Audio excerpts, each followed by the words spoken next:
no jogo. 30 minutos de Flamengo, o podcast do Globo 100% dedicado ao torcedor rubro-negro. Olá, torcedor rubro-negro, seja bem-vindo a mais um episódio do 30 Minutos de Flamengo, o podcast do Jornal Globo dedicado exclusivamente ao Mengão. Antes da gente começar o nosso papo de hoje, eu vou perguntar pra você se você já não assina o nosso podcast no seu tocador de podcast favorito. Pode ser pelo iTunes, pode ser pelo Spotify, em qualquer lugar onde você costuma ouvir o seu podcast. É só assinar o nosso podcast pra você ter sempre na tua mão aí os novos episódios. E hoje, mais uma vez, falando do Flamengo, hoje a gente vai abordar essa nova era das categorias de base do Mengão, que foi alçada agora nesses últimos jogos, depois da pandemia de coronavírus, chegar com força no elenco flamenguista. Mais de 19 jogadores e também membros da comissão técnica ficaram de fora das últimas partidas, seja pela Libertadores ou pelo Brasileirão. E a garotada que chegou deu conta do recado. É sobre isso que a gente vai falar. Temos aqui um especialista em categorias de base do Flamengo também, que o Diogo vai apresentar para vocês. E antes de mais nada, Diogo, seja bem-vindo, meu parceiro de bancada aqui na nossa bancada virtual do Home Office. Fala, Giovanni, um abraço a todo mundo que tá ouvindo mais um episódio aí do 30 Minutos de Flamengo. A gente teve aí semanas em que o Flamengo teve que recorrer à sua categoria de base, né? O que o torcedor não estava mais acostumado. O time de 2019, campeão de tudo, com time principal e reservas de alto nível. Esse ano, mais reforços foram contratados em diversas posições. Então, a gente, quando via um garoto se destacando ali no Ninho do Urubu, era a terceira opção. Muito raramente isso aconteceu no trabalho do Jorge Jesus, e o Domi agora, pelo que a gente sabe, tem tentado integrar um pouco mais a garotada com atividades aí pelo menos uma vez por semana junto aos profissionais. E hoje a gente traz um convidado que sabe muito bem sobre categoria de base do Flamengo, né? Sabe muito bem como é que é essa dificuldade, como é que é esse desafio, e também é responsável por um dos atletas aí em destaque, né? Uma grande visibilidade do goleiro Hugo Souza, o Neneca. Eu trago para o nosso papo aqui o André Bahia. Tudo bem, André? Olá, tudo bom? Prazer. Valeu, André. Para quem não se lembra, André Bahia viveu essa situação que muitos dos jogadores do Flamengo agora estão vivendo. Em 2001 foi alçado para os profissionais do Flamengo. Era uma época bem mais complicada, né? Que a categoria de base, mais do que nunca, era também a solução que o Flamengo encontrava para muitas das posições. E tinha menos de 20 anos na época, né, André? Lá por 2001. Correto, eu tinha 17 anos. Foi meu primeiro jogo como profissional com a camisa do Flamengo. E realmente, alguns anos atrás, a estrutura não é a que se apresenta no momento. Mas, assim, o desejo e o sonho de poder jogar no profissional do Flamengo, tenho certeza que é o mesmo que de hoje, dos garotos que hoje estão na base do Flamengo. E a gente viu, né, Giovanni, a galera que foi convocada lá, primeiro para aqueles jogos da Libertadores, que foi uma pedreira, né, por conta dos casos de Covid no Equador, e depois para o jogo contra o Palmeiras, que o clube chegou a pedir o adiamento. A gente teve, principalmente no jogo contra o Palmeiras e depois, na sequência, na Libertadores aqui no Maracanã, André, alguns jovens da base que são do Sub-20, né, ainda não foram alçados ao profissional, que é o Otávio, o Natan e o Gabriel Noga, né, que já com passagem até na seleção brasileira. Queria que você falasse um pouquinho, agora como ex-jogador, né, como é que você viu o desempenho dele nessas partidas? Tem mais ou menos a média de 1 gol por partida aí, desde que essa zaga nova foi requisitada, mas o torcedor ficou muito bem impressionado, né, com a segurança, com as disputas, os duelos ali, quase não perdiam nenhum. O que você achou deles aí nessa posição, nesse desafio aí nesses últimos jogos? Eu achei, primeiramente fiquei muito feliz, né, com a oportunidade que os garotos tiveram. Já há um tempo, como você mencionou anteriormente, não vinham atletas da base atuando, mas enfim, apareceu essa oportunidade, fiquei realmente contente de vê-los em campo com o espírito, acho que rubro-negro. Já pude acompanhar no ano passado esses garotos que jogaram, né? E jogaram como eles jogam na base, com muita personalidade, muito, como eu disse, realmente vestir a camisa do Flamengo. Eles sabem o que precisa ser feito quando entra no campo com a camisa do Flamengo, e eu acho que isso me deixou assim, particularmente muito feliz de vê-los atuando pela primeira vez profissionalmente, e num jogo que é realmente bem complicado para o Flamengo que se apresentava. E a gente viu, por exemplo, contra o Palmeiras, o Natan, que é canhoto, né? Normalmente joga pela esquerda, jogou pela direita com o Otávio do lado esquerdo. Depois o Noga também jogou com o Natan. Aí o Noga foi para a direita. Você acha que, de alguma forma, o Flamengo se mostrou nesses últimos jogos, André, você analisando até um pouco taticamente, com uma postura um pouco mais conservadora para proteger um pouco esses garotos, de uma defesa não tão alta, né? Um bloco mais baixo, como a gente fala, para esses garotos não ficarem muito expostos? Me parece que, principalmente contra o Palmeiras, isso deu muito resultado. Depois no Maracanã, um pouquinho mais avançados, né? Você acha que, olhando ali o estilo de jogo do Domi e dos seus auxiliares que comandaram a equipe, foi importante também preservar ali uma linha defensiva um pouco mais protegida? Eu acho que o que ajudou bastante é o fato de eles atuarem já juntos, né? Já terem jogado vários jogos juntos, né? Óbvio que profissional é uma coisa, base é outra, mas você vê que a linha defensiva começava pelo Hugo, enfim, depois ia para as laterais também, e isso ajuda bastante, né? Esse entrosamento, eles já se conhecem e sabe a forma como o outro joga, conseguem se comunicar também, porque quando você sobe, você fica um pouco, não com medo, mas de repente falar com um jogador mais experiente, né? Dar um puxão de orelha é um pouco mais complicado, mas se você está jogando ao lado de um jogador que é da sua mesma faixa etária, você consegue, às vezes, até ficar um pouco mais solto.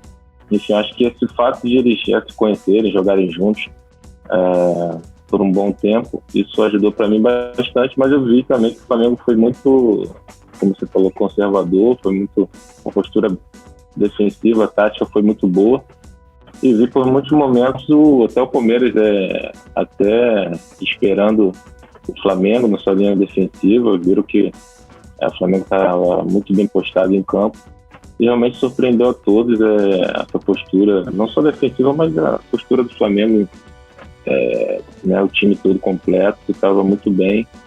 Então, acho que o que facilitou, muito pelo fato de eles terem jogado já na base há muito tempo, o cruzamento, isso facilita.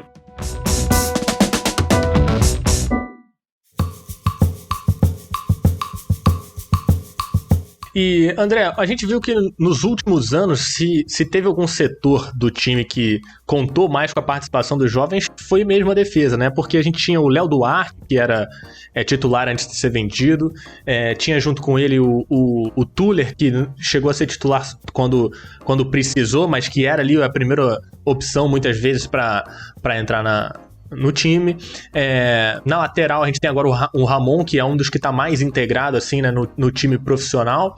E queria perguntar para você, que já falou agora do entrosamento, que foi muito importante para esses jovens, mas qual que é a sensação do jogador jovem, assim, né, tipo 20 anos na cara, e qual a sensação dele chegar, vestir a camisa do Flamengo, que é igual a dos juniores no profissional, mas no profissional, que é um peso diferente, né? É para onde todos os olhos estão virados.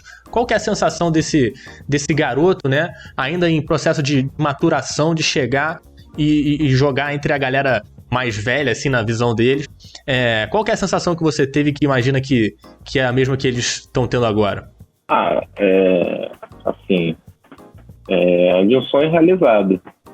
Você, quando chega, passa por todas as etapas na base de um clube, vem falando do Flamengo, e você um dia poder jogar profissionalmente com a camisa, aí tem uma mistura de muitos sentimentos, de todo o processo que você levou até chegar ao profissional, todas as dificuldades. Eu acho que todo mundo passa e tem que passar, né? É normal. E aí, quando você veste a camisa do profissional, vem, acho que a sensação de de orgulho, né, por ele estar realizando um sonho, e que eu pude vivenciar isso com 17 anos, foi muito bom, porque era um sonho, era apenas poder vestir a camisa do Flamengo profissionalmente e poder jogar no Maracanã. Esses eram os meus 2 sonhos. E eu acho que com essa garotada não é diferente. É poder realmente jogar, vestir a camisa do Flamengo, como eu disse, profissional.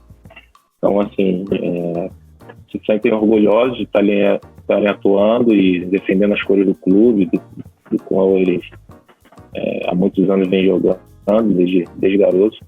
Assim, tive a sensação de orgulho, assim. Não dever cumprir. E melhor ainda quando dá conta do recado, né? Melhor ainda, né? Quando dá certo, o primeiro jogo, as coisas fluem, né, positivamente. Então, assim, viver no sonho que eles ficam durante alguns dias. Anteriormente, bate ansiedade, nervosismo, mas depois que o juiz apita... Eu vi pro pessoal aí falando nas redes sociais para o Léo Pereira e o Gustavo Henrique ficarem de olho que parece que só o Rodrigo Caio que tem a vaga garantida na zaga, né? Que estão pedindo espaço aí os novos jogadores da base, né, Diogo? Exatamente. O Rodrigo Caio e o Léo Pereira, que já voltaram a ficar à disposição, né? Depois de já testarem aí o prazo necessário, né? De recuperação da Covid-19. E no total, a gente tem mais de um time de garotada aí, cara, que foi requisitado nesse período. Vou até listar aqui pra galera ter noção e reconhecer todo mundo, ó. O goleiro João Fernando, porque o Neneca já é do profissional, vale a gente reforçar. O Mateuzinho, que havia subido pro profissional, mas depois desceu, agora voltou novamente a ser requisitado, que tem 20 anos. Aí Gabriel Noga, zagueiro, 18 anos. O Natan, zagueiro, 19. O Otávio, zagueiro, 18. E o Milani, também zagueiro, 19. O lateral esquerdo, Ramon, que foi requisitado, também já está no profissional, subido pelo Jorge Jesus. O Ítalo, que é lateral esquerdo, estava lá também à disposição, mas não chegou a jogar. Um que jogou, o volante colombiano, né, o Richard Rios, que não estava inscrito na Libertadores, mas ficou à disposição e entrou em campo contra o Palmeiras. Tem 20 anos, renovou o seu contrato essa semana agora, depois dessas participações. É um talento que a diretoria também quis manter aí no longo prazo. O volante Gomes, que chegou a testar positivo para a Covid-19, viajou para o Equador e depois ficou à disposição nos jogos aqui no Brasil. O meia Yuri Oliveira, 19 anos. O Lázaro, atacante, grande joia aí do ataque do Flamengo, que chegou também a ser alçado aos profissionais pelo Jorge Jesus, voltou para o Sub-20. É isso, os garotos estão batendo e voltando, então essa integração ela tem acontecido um pouco mais intensamente, e essa brecha de quase 20 casos de Covid no elenco profissional acabou liberando aí a participação mais intensa dessa garotada. Guilherme Bala, que jogou bem os últimos jogos aí também, chegou a jogar um jogo num dia pelo profissional e no dia seguinte reforçar o Sub-20 e atuar 90 minutos. E o Rodrigo Muniz, outro atacante também que já tinha atuado no estadual, tá no Sub-20 e não chegou a ser promovido de forma definitiva. Então a dúvida agora é essa, né, Giovani e André? Essa garotada foi chamada aí às pressas e alguns acabaram dando conta do recado. De alguma forma essa hierarquia vai mudar? Na zaga ali o Gustavo Henrique e o Léo Pereira, que revezam ali para o companheiro do Rodrigo Caio, ganharam agora mais 3 concorrentes? Pois então assim, agora a gente vai ter que acompanhar, porque tem muito jogo, o Flamengo tá aí disputando Libertadores, Brasileiro, Copa do Brasil, e certamente ganhou ainda mais opções no elenco, já que se eles não subirem de forma definitiva, como deram conta uma vez, certamente vão, caso necessário, ser chamados novamente, e a gente entende que o Flamengo também criou uma liga interessante, né, André? Isso é importante falar, dessa maior integração de base com o profissional, e a torcida reconhece muito isso, né? Aquela coisa do cria, do sangue rubro-negro, a presença mínima de um atleta ali da base, como o próprio Hugo, né, é importante para sempre manter essa identificação do torcedor, né? Essa sinergia é muito boa, né? Acho que o histórico do Flamengo é muito bom, né?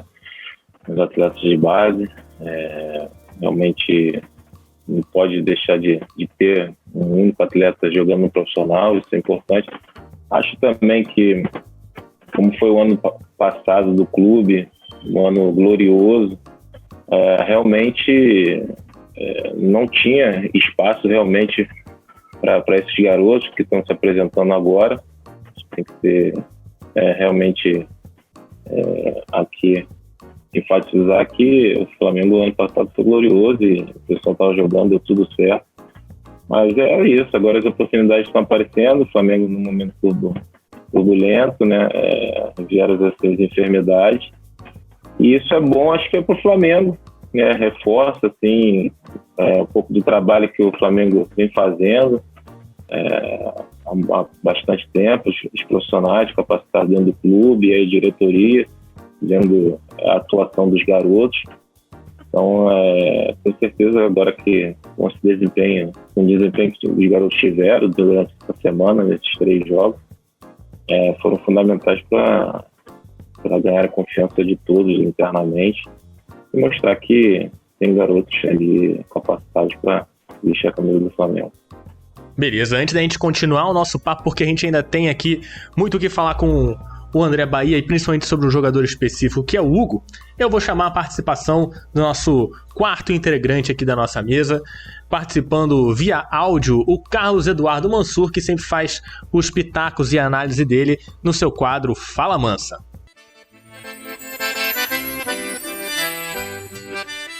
Olá, Giovanni, um abraço para você, para todo mundo que ouve a gente. Olha, é normal que num clube com o tamanho de investimento do Flamengo, chegar ao time principal para um jovem da base seja uma tarefa difícil, ainda mais que no Brasil, quase sempre quem tem o dinheiro vai ao mercado e compra, né? O recurso à base quase sempre é feito em clubes em dificuldade financeira. Ainda assim, o Flamengo, em temporadas com boa condição econômica, acabou vendendo e projetando e vendendo bem jogadores, como Paquetá, Renier, Vinícius Júnior, e vendeu bem justamente porque era um clube saudável financeiramente, não foi a mesa de negociação em desespero.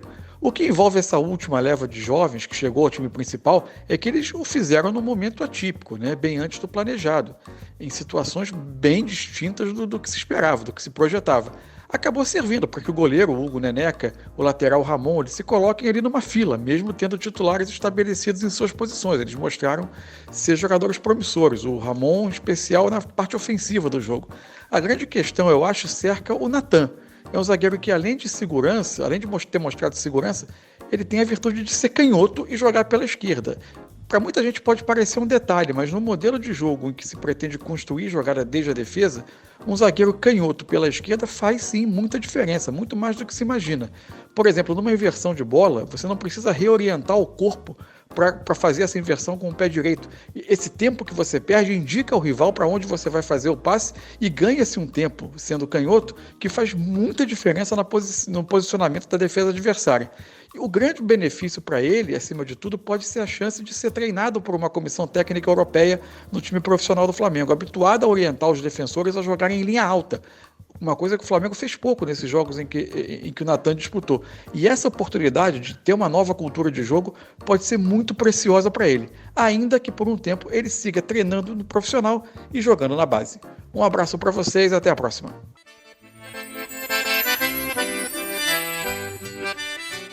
Então, um desses jovens que mais se destacou nesses jogos que a gente falou, e dentre essa garotada, foi o Hugo Souza, o goleiro, que a gente até já falou sobre ele em outro episódio, né? No episódio que a gente contou com a participação do Bruno Spindel, um dos membros da diretoria do Flamengo. A gente estava discutindo justamente essa vaga no gol.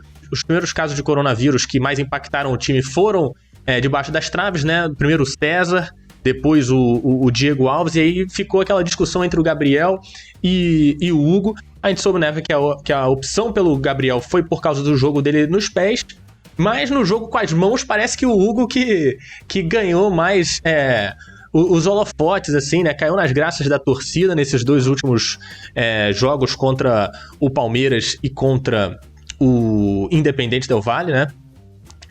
E o André é o empresário do Hugo, né? O que você pode contar mais pra gente desse jogador, André? E como é que é a relação de vocês? Como é que é você ser o empresário dele, passar a sua mentoria? Como é que surgiu, né? De onde você pegou esse garoto? Voltando aí 6 anos atrás, o Hugo, né, foi nosso segundo atleta da empresa. E começamos a trabalhar junto com ele, né, nesse ano.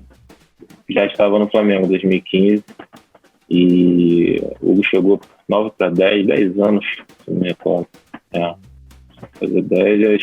Chegou com 9 para 10 anos, mas em 2015 que nós conhecemos o Hugo, e aí começamos a trabalhar em 2015. E ele já mostrava assim, todo seu talento, foi crescendo gradativamente durante Ele já era altão desde novinho? As seleções de base. Era Pô, grande, com 15 anos, grande. o cara ter quase 2 metros. Era grande. Faz uma baita diferença, né, na grande, base, magrelão. principalmente, antes dos jogadores ficarem fortões, assim. Sim. E aí sempre veio a se destacar durante esse período, sempre aí com convocações de seleção de base, enfim, atuando sempre muito bem com a camisa do Flamengo. E começamos esse processo aí de acompanhamento durante sua carreira, parceria junto com a família. E o Hugo, nós sempre... Isso ele já estava no Flamengo, tivemos André? muita confiança com o Hugo, porque sempre foi um garoto muito dedicado, focado, além do focado no treinamento. Ele também, no início, ele pediu para que nós pudéssemos ajudá-lo com a questão dos estudos, no curso de inglês. Ele queria terminar os estudos dele. Então, assim, se mostrou também diferente esse lado, né? Esse lado do Hugo. É difícil de a gente ver hoje nos atletas com essa preocupação. Ele mantém até hoje, André, isso? Não, hoje não. Mas ele manteve isso por um bom tempo. O suporte continua o mesmo perante o Hugo, e o que a gente vem fazendo com os outros atletas. Eu acho que hoje os atletas precisam realmente desse suporte, do acompanhamento, você falar com os atletas diariamente, saber como é que estão as performances nos treinamentos, enfim, para poder ajudar a evoluir durante a carreira e chegar ao profissional, né? E aí, Giovanni, a gente tem um detalhe aqui, né, que se você for olhar, né, tem Diego Alves, César, Gabriel Batista, que é só um ano mais velho que o Hugo, e o Hugo é o quarto goleiro do profissional, né? E aí, como o André falou, nessa questão do desempenho, ele tem um desempenho muito bom. Os três mais novos, né? O César já está com 28, na verdade, né? Não sei se pode ser considerado jovem ainda da base, mas é formado no clube também. E aí, para goleiro, né, André, ainda mais, tem uma rotatividade muito menor, né? Acho que é mais complicado. E aí você abre a possibilidade de ceder o jogador para algum clube para ter rodagem e tudo. Imagino que nessa posição isso tenha aparecido também para vocês.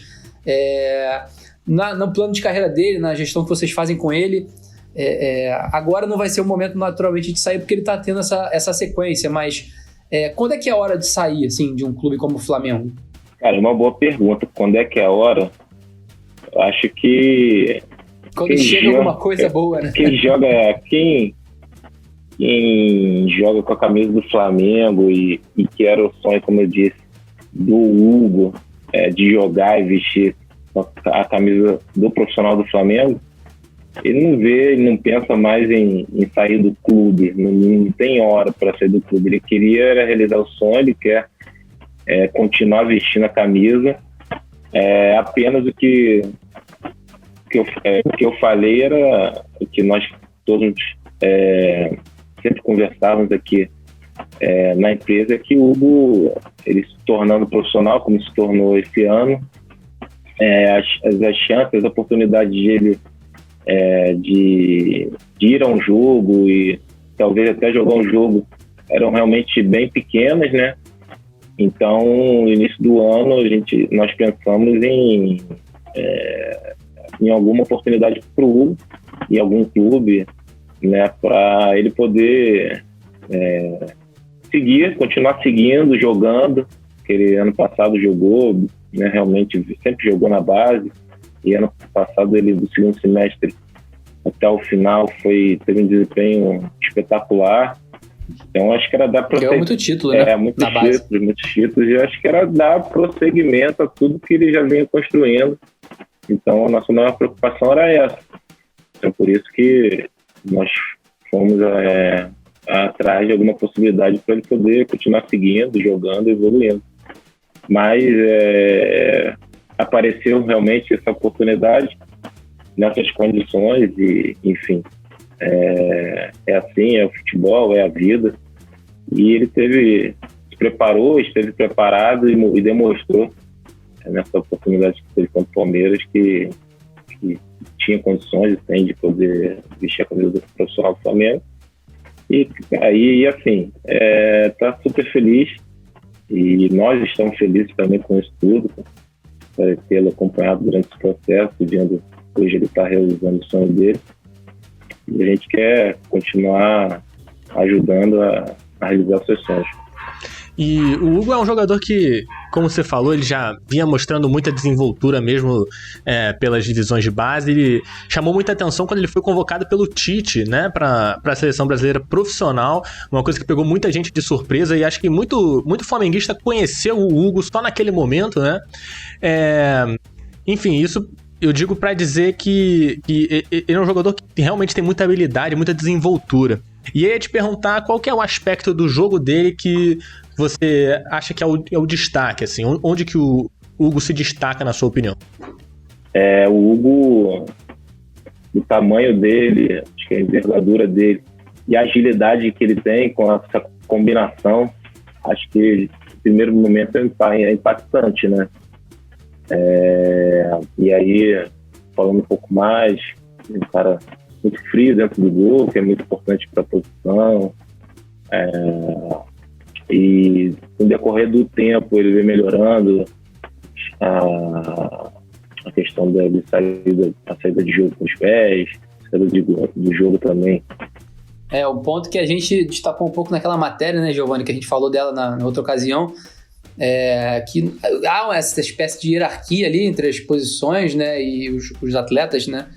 E o Gabriel largava um pouco na frente porque tinha vivências em situações de mais tensão, assim, pressão, né? Numa final de Copa do Brasil, que ele foi o banco do Muralha, enfim, tinha participação em mais jogos aí, no geral, que o Hugo, o César na época estava, né, com o coronavírus, então se colocava ali, por que tu joga o Gabriel e não joga o Hugo? Eu acho que agora isso ficou um pouco, né, não tem mais esse aspecto. O Hugo jogou situação de pressão em Brasileiro, em Libertadores, e aí agora vai ficar mais difícil lá para a comissão técnica desempatar esses critérios com a volta do Gabriel e também com a volta do César, que é um goleiro um pouco mais rodado. Agora eu trago um pouco esse feeling do torcedor, André e Giovanni. Pro torcedor no momento, né, e futebol é muito momento, é Diego Alves e o reserva imediato é o Hugo. Então, assim, e o Diego Alves está se recuperando de lesão. Claro, a gente imagina que quando ele tiver 100% ele vai retornar, mas eu acrescento aqui que há um imbróglio aí envolvendo o Diego Alves, que ele é um goleiro que tem contrato até dezembro, e a diretoria está tentando negociar, existem alguns entraves e tudo.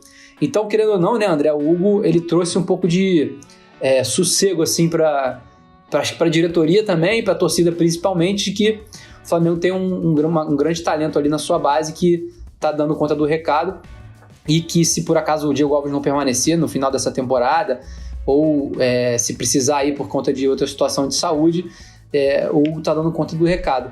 E aí eu colocaria para você, André, essa sensação assim de longo prazo, acho que não é agora a hora de ter, né? Mas você concorda com... Acho que não é muito diferente do que você pensaria em relação ao que o torcedor acha. Você concorda que o Hugo é o reserva imediato hoje? Olha, eu acho que o Hugo... durante essa semana, foi uma semana que nós estamos falando sobre o Hugo, esse clamor das pessoas falando sobre o Hugo, né? Nesses 3 jogos, acho que o Hugo ganhou alguns pontos, sobre agarrar literalmente essa oportunidade, né? Literalmente, e acho que é isso. Quando você tem a oportunidade, você tem que... E aí, falando de Flamengo, a peso é muito grande, os elogios e as críticas, você tem que estar preparado para tudo isso. E então, o Hugo soube aí aproveitar, vem aproveitando muito bem. O desejo do Hugo, como eu falei, era sempre jogar pelo Flamengo profissionalmente e estar vindo, atuando, jogando. E ele sabe que a cada dia ele vai ter que estar provando aí, tendo as oportunidades, as próximas se tiverem. sabendo que realmente a cobrança é muito grande. Então, acho que o Hugo ganha alguns pontos. Essa decisão de ser o segundo, terceiro, quarto, cabe realmente ao treinador, né? Essa decisão. Mas o que eu mais fico feliz é que foi o desejo do Hugo, que era continuar no Flamengo e jogar com a camisa do Flamengo, foi realizado e está sendo bem feito aí até o momento. E aí, André, vou te apertar mais um pouquinho. Vamos supor que o Diego Alves volte aí na próxima semana. E aí o Hugo tem que voltar ali mais ou menos para a posição que ele estava, esse sonho aí que ele está vivendo acordado. Goleiro, a gente sabe, né? Pode ser que vá com o Diego Alves até o final do ano, nos jogos mata-mata, brasileiro e tudo. Você acha que até é importante vocês terem esse trabalho da carreira dele, que pelo que ele mostrou agora, se ele ocupar ali uma posição de destaque temporário como foi, e depois o Diego Alves jogar o resto da temporada, mas consciente de que o Flamengo tem agora ali uma opção e que ele vai ser requisitado quando precisar. A gente tem a janela de transferência até fechando hoje, né? O dia que a gente está gravando ali para a Europa, dia 5 de outubro. Não dá para dizer que o Hugo vai buscar novos ares aí até o final do ano, nada disso não, né? O Hugo é muito consciente, sabe, do potencial dos goleiros com o qual ele trabalha todos os dias, sempre falou, Gabriel, do César, o Diego. O respeito é muito grande. Nós sabemos que o Diego é um baita jogador, um baita goleiro, com um currículo, um histórico excelente, né? Assim, o que eu falo, a oportunidade foi dada, você tem que agarrar, tem que demonstrar, e aí você tem que estar todo dia realmente evoluindo e deixar as coisas acontecerem, fluindo, né, realmente natural das coisas. Foi realizado o que ele mais queria, que era jogar. Agora é ter muita calma, assim, paciência. Goleiro é uma posição diferente de todas, né, do que tem, né, dentro de campo. A gente sabe que a concorrência é grande, realmente só um joga e tem que estar preparado para outra oportunidade que vier, independente se vai ser daqui a uma semana, um mês, 2 meses. E, enfim, esperou anos por essa, vem jogando aí a base toda e né, esperou anos. Cara, é isso. Mas é uma posição que convenhamos, não é fácil, né? André, vou agradecer muito a sua presença aqui nesse bate-papo com a gente hoje. Falamos sobre as divisões de base do Flamengo, essa chegada para o profissional. Falamos também sobre o Hugo, que foi um dos maiores destaques dessa leva aí do Flamengo. E queria muito agradecer aí pela sua opinião, pela sua visão sobre esses temas. Eu que agradeço, o Diogo, o Giovanni, o Mansur, pela oportunidade. Vocês estão abrindo aí nesse momento. E quando quiser, estou aí à disposição. Obrigado aí, sucesso para vocês. Valeu, André, muito obrigado.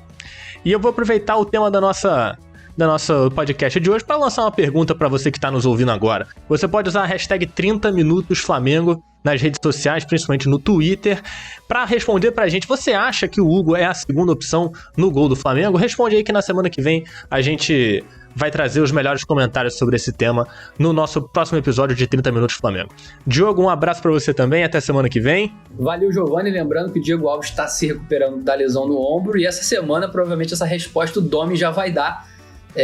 Fica a expectativa aí se ele leva pro jogo 2 ou 3 goleiros, né? Os jogos seguintes aí são no Maracanã, normalmente tem 3 goleiros, então a expectativa é que o Hugo permaneça aí nessa lista de relacionados para os próximos jogos.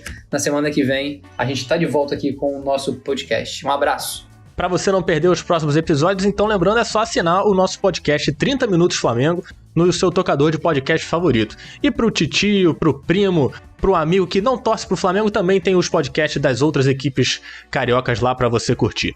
Eu agradeço também a você que nos ouviu nesse episódio. A coordenação do podcast 30 Minutos de Flamengo é de Thales Machado e Roberto Maltic. A produção é de João Pedro Fonseca. A edição é de Matheus Correia. E eu, Giovanni Sanfilippo, agradeço você que nos ouviu até agora. Até a semana que vem. Saudações rubro-negras a todos. Tchau, tchau.